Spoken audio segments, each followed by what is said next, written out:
Perkenalkan, nama saya Caroline. Saya Tioli. Kami mahasiswi S2 Ilmu Akuntansi FEB USU. Pada kesempatan kali ini kami akan membahas topik yang diajarkan oleh Profesor Dr. Elizabeth Siahaan, SEMC, yang merupakan dosen pengampu mata kuliah Etika Bisnis dan Profesi. Tujuan dibuatnya video ini adalah sebab kami ingin memberikan pandangan mengenai bagaimana kita dapat membuat keputusan yang tidak hanya menguntungkan, tetapi juga etis. Etika sangat penting dalam pengambilan keputusan karena membantu memastikan bahwa keputusan yang diambil tidak hanya menguntungkan, tetapi juga bertanggung jawab dan adil bagi semua pihak yang terlibat.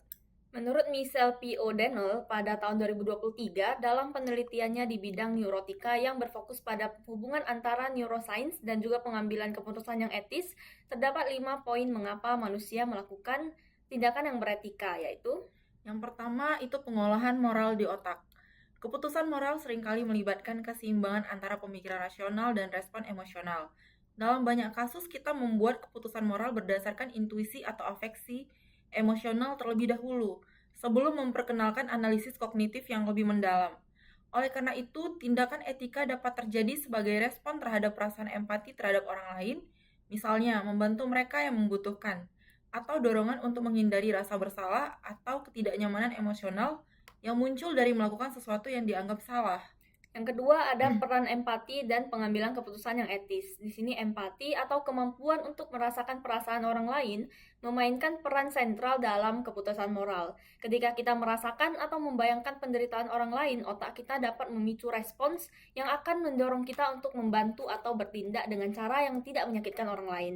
Empati tidak hanya memfasilitasi hubungan sosial yang sehat, tetapi juga sangat penting dalam pembentukan tindakan etika. Otak kita cenderung untuk bertindak secara altruistik jika kita merasa terhubung dengan orang lain dalam tingkatan emosional, karena kita merasa terlibat dalam kesejahteraan mereka. Yang ketiga itu norma sosial dan pengaruh lingkungan. Lingkungan sosial dan norma-norma budaya mempengaruhi perilaku etika kita yang mendorong individu untuk mematuhi norma-norma sosial demi kelangsungan kelompok. Hal ini berkaitan dengan teori evolusi sosial yang menyatakan bahwa manusia cenderung untuk berperilaku etis sebagai cara untuk memperkuat kohesi sosial dan mendukung kelangsungan hidup kelompok.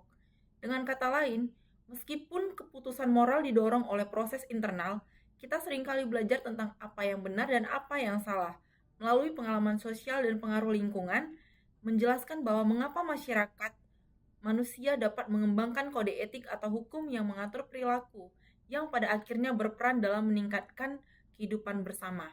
Yang keempat, ada kesadaran diri dan pengenalan diri.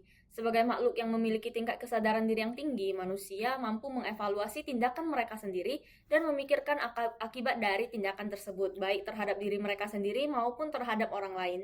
Pengendalian diri juga terlibat dalam proses ini. Kemampuan untuk menahan dorongan untuk bertindak hanya berdasarkan keinginan pribadi atau kebutuhan jangka pendek demi mempertimbangkan kesejahteraan orang lain adalah bagian dari mekanisme otak yang mendorong perilaku etika.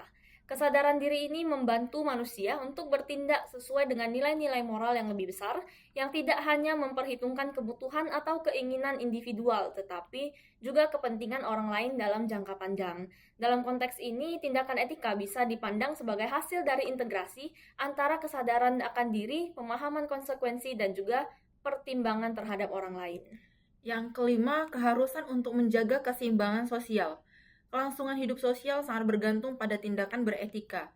Jadi jika individu-individu dalam suatu kelompok bertindak semata-mata untuk keuntungan pribadi, tanpa mempertimbangkan kesejahteraan orang lain, maka kohesi sosial dan stabilitas kelompok akan terancam. Oleh karena itu, manusia perlu melakukan tindakan beretika untuk memastikan bahwa mereka dapat hidup dalam masyarakat yang saling mendukung dan kooperatif. Pengambilan keputusan yang etis dilandasi oleh 5 komponen, yaitu yang pertama, ada egoisme etis. Yang berarti tindakan atau keputusan diambil berdasarkan kepentingan pribadi dengan fokus pada keuntungan atau manfaat bagi dirinya sendiri. Meskipun egoisme sering dikaitkan dengan sifat mementingkan diri sendiri, tapi dalam konteks etika, keputusan yang dilandasi egoisme tidak selalu buruk selama tidak merugikan orang lain secara signifikan. Namun, jika keputusan ini hanya mempertimbangkan kepentingan pribadi tanpa memendulikan dampaknya terhadap si orang lain, maka hal tersebut bisa menjadi tidak etis.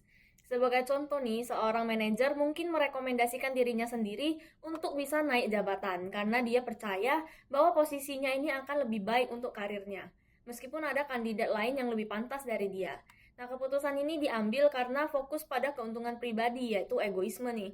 Namun, jika dilakukan tanpa mempertimbangkan dampak terhadap timnya, maka ini bisa dianggap sebagai keputusan yang tidak etis. Yang kedua itu ada utilitarianisme. Dalam pengambilan keputusan etis, prinsip ini di mana keputusan yang diambil harus memberikan manfaat atau kebahagiaan terbesar bagi sebanyak mungkin orang. Inti dari utilitarianisme adalah memaksimalkan kebahagiaan dan meminimalisir penderitaan. Keputusan dinilai berdasarkan dampak totalnya terhadap kesejahteraan semua orang yang terlibat, bukan hanya individu atau kelompok tertentu, tetapi secara menyeluruh. Prinsip ini sering diringkas dengan kalimat the greatest good for the greatest number, kebaikan terbesar bagi jumlah terbanyak. Misalkan contohnya, penghematan biaya untuk meningkatkan kesejahteraan karyawan. Jadi dalam sebuah perusahaan itu diputuskan untuk mengurangi biaya perjalanan dan acara-acara mewah. Dan menggunakan anggaran tersebut dihemat untuk memberikan tunjangan kesehatan yang lebih baik bagi semua karyawan. Keputusan ini didasarkan pada prinsip utilitarianisme karena memaksimalkan kesejahteraan banyak karyawan dibandingkan hanya memberikan manfaat pada segelintir orang yang menikmati perjalanan atau acara tersebut. Nah, yang ketiga ada deontologi nih. Deontologi dalam pengambilan keputusan yang etis adalah teori etika yang berfokus pada kewajiban moral dan aturan yang harus diikuti tanpa memandang konsekuensi yang ditimbulkan. Jadi dalam deontologi ini tindakan dinilai benar atau salah berdasarkan apakah tindakan tersebut sesuai dengan prinsip moral atau kewajiban, bukan pada hasil akhir yang dihasilkan.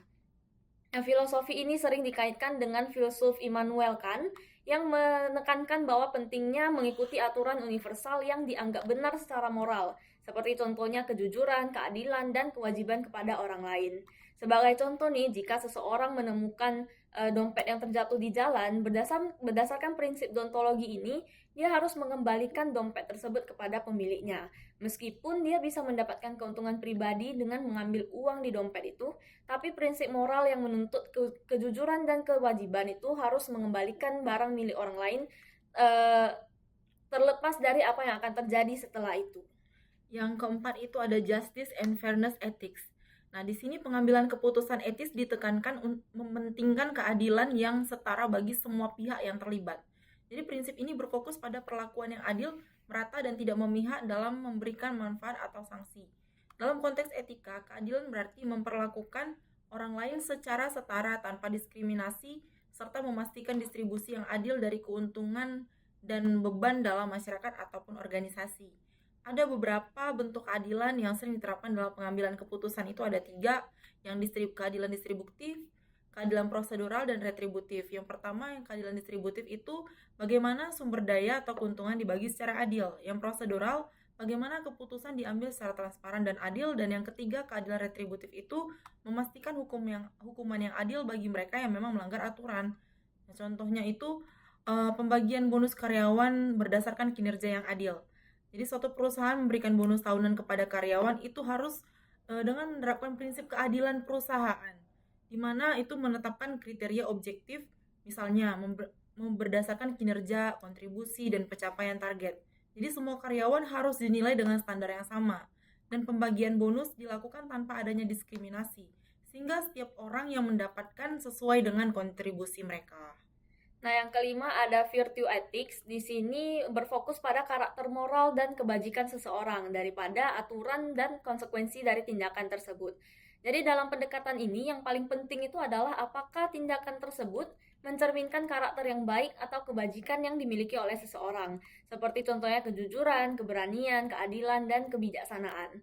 Virtue ethics ini menekankan pentingnya menjadi seseorang yang baik dengan berlatih kebajikan secara konsisten dalam kehidupan sehari-harinya, sehingga keputusan yang diambil akan mencerminkan integritas dan nilai-nilai moral pribadi. Sebagai contoh, ini seorang manajer proyek menyadari bahwa dia telah membuat keputusan yang salah nih, yang mengakibatkan penundaan dalam proyek itu. Jadi berdasarkan virtue ethics, dia memilih untuk mengakui kesalahan ini kepada timnya dan juga kepada atasannya, karena kejujuran itu adalah kebajikan utama. Jadi meskipun bisa saja dia menyembunyikan kesalahan untuk melindungi reputasinya, tapi integritas dan komitmen pada kejujuran mengarahkan dia untuk bertanggung jawab. Selanjutnya itu kami akan membahas pedoman yang dapat digunakan dalam pengambilan keputusan beretika. Ada 2 ya, Carol ya, sniff test dan common rules of thumb. Nah, yang pertama itu kami mau jelaskan sniff test itu. Sniff test itu pengambilan keputusan beretika adalah sebuah metode sederhana untuk mengevaluasi apakah suatu keputusan itu tercium atau terasa benar secara moral. Idenya adalah bahwa jika suatu keputusan atau tindakan tidak terasa nyaman secara etis saat dilihat maupun didengar oleh diri sendiri maupun orang lain, kemungkinan besar keputusan tersebut itu tidak etis. Nah, jadi ada beberapa pertanyaan nih yang bisa Heeh. digunakan dalam sniff test. Itu yang pertama adalah, apakah keputusan ini membuat saya merasa nyaman jika orang lain mengetahuinya? Nah, jika jawabannya adalah tidak, maka kita merasa perlu menyembunyikan tindakan tersebut, maka itu bisa menjadi tanda bahwa tindakan tersebut mungkin tidak etis nih. Yang kedua, apakah saya merasa bangga dengan keputusan yang ini? Kalau jawabannya keputusan ini membuat saya malu atau canggung, nah kemungkinan besar keputusan ini tidak sesuai dengan nilai-nilai etis.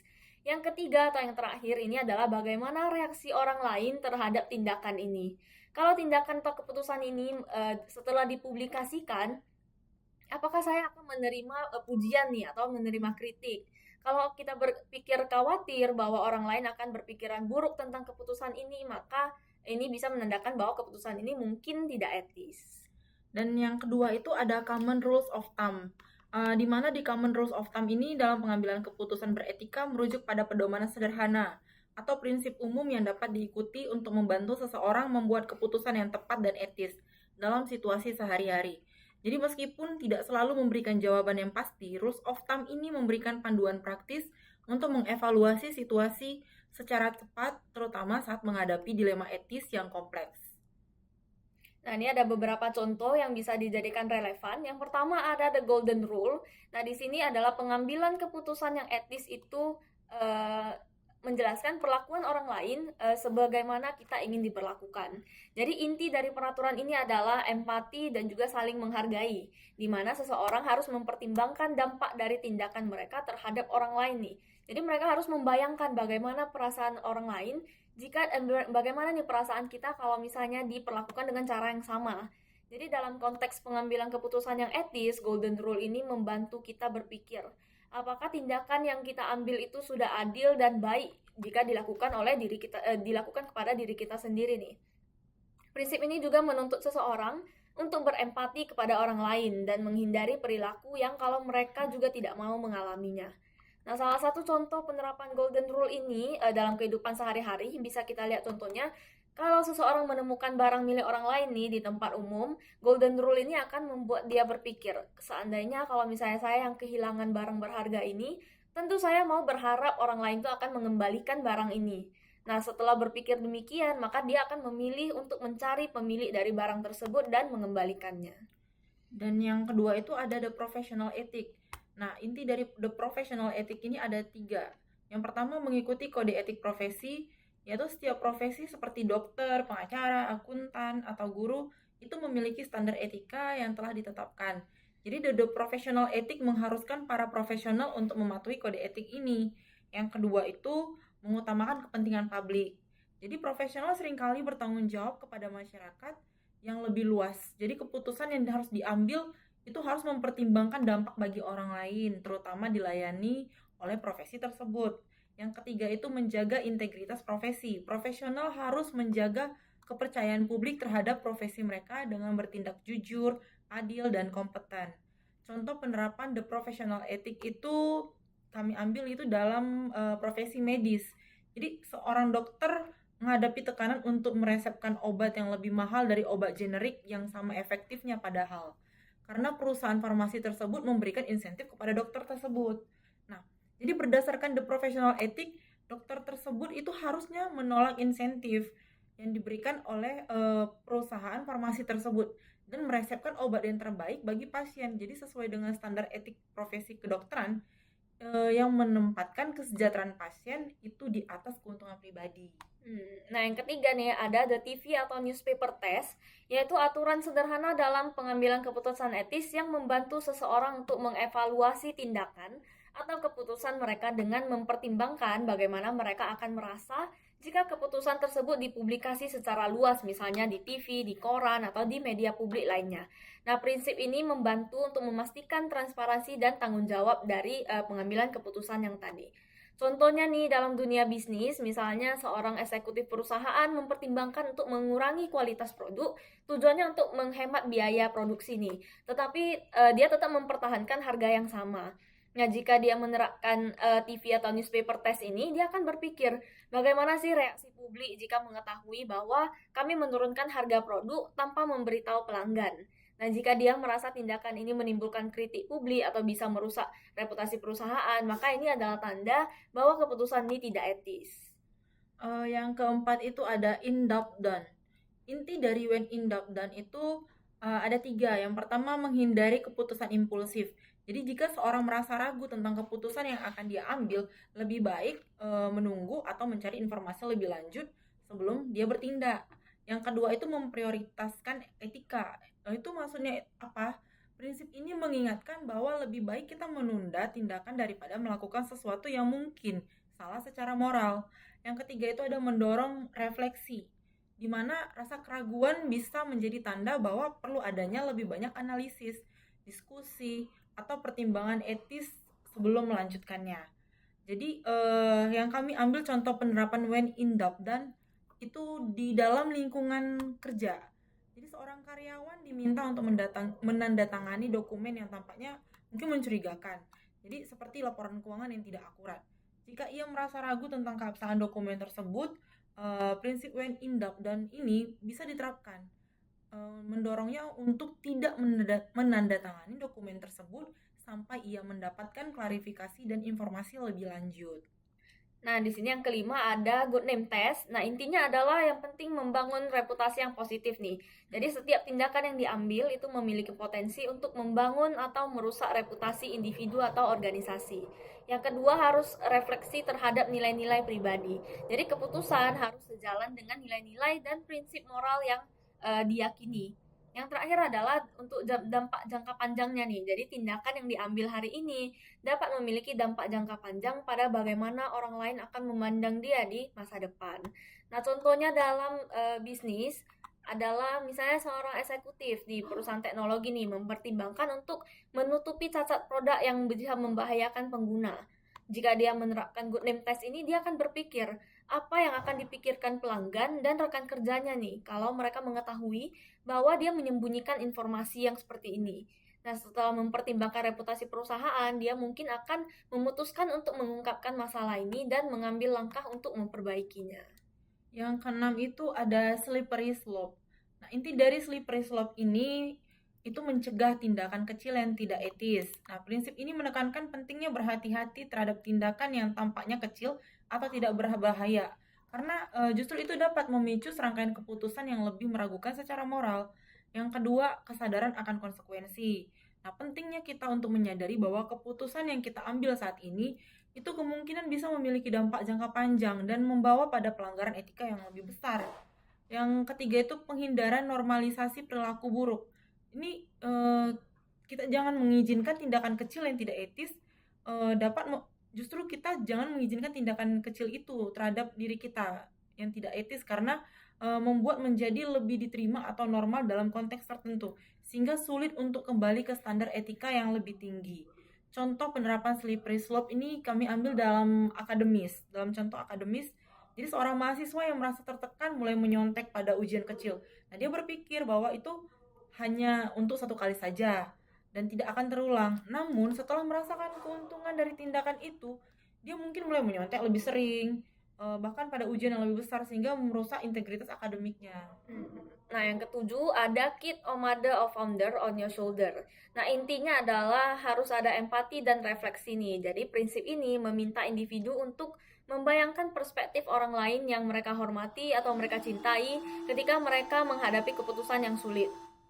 Lalu mereka harus mengevaluasi keputusan berdasarkan nilai-nilai.